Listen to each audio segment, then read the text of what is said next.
Hello everybody, welcome to iExamB. Embrace the iExamB learning experience.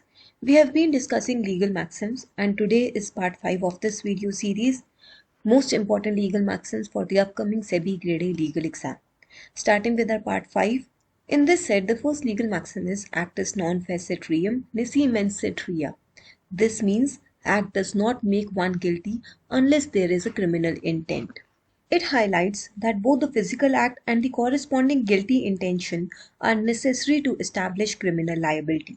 For example, if someone accidentally causes harm without any intent or negligence, they may not be criminally liable. However, if they have deliberately harmed someone, both the act and intent are present, then they are criminally liable. From this legal maxim, we can then derive two further maxims, actus rea, mens rea. Actus means guilty act and mens rea means guilty mind. Coming to the next legal maxim, this is equitis legem sequitur.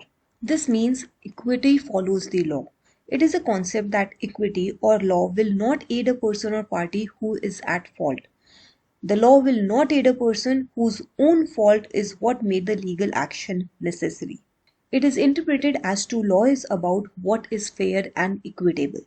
Therefore, the principle of equitis sequitur legem means that decisions in legal disputes should be made based on law rather than on the principles of fairness or justice alone. However, it also suggests that equity should be considered when applying the law, particularly when the law itself does not provide a clear or just solution. In other words, this principle acknowledges that the law may not always be able to provide a just or equitable outcome in every case. In these situations, the court or the legal system should take into account the principles of fairness and equity while still following the law. Overall, this principle emphasizes the importance of both the law and equity in legal system, and it helps to ensure that legal decisions are made in a way that is both just and consistent with the legal principles.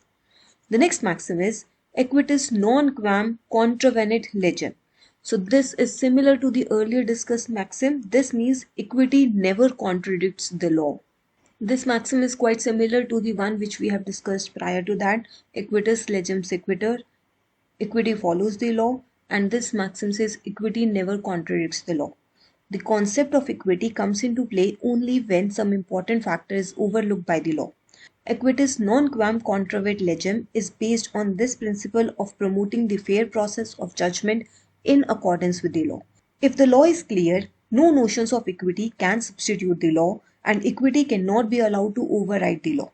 In other words, equity cannot override the express provisions of the statutes.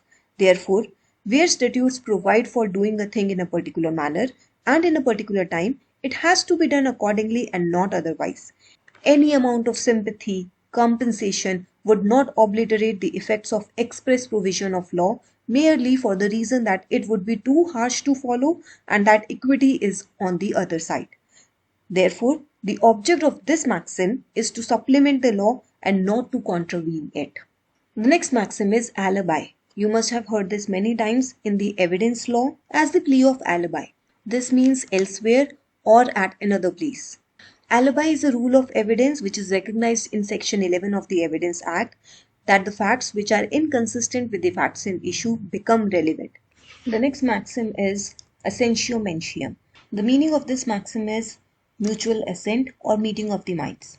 We have earlier also discussed one maxim with the same meaning, that was consentium ad idem, which meant meeting of the minds. Essentio mentium also means meeting of the minds or mutual assent. This term is most commonly used in legal and business context to describe an understanding or agreement between two or more parties. Essentio mentium is important because it represents the foundation of any agreement or contract. In order for two or more parties to enter into a legally binding agreement, they must have a mutual understanding of the terms and conditions of the agreement. Therefore, meeting of minds or essentio mentium between the parties is involved. So these were all the maxims in this video. If you have any queries, you need any form of guidance, preparation material in order to prepare for any of the upcoming exams, you can check out our various courses, enroll with iExamB and make your preparation 50% faster. Thank you so much for watching this video. Subscribe to our channel. Stay tuned.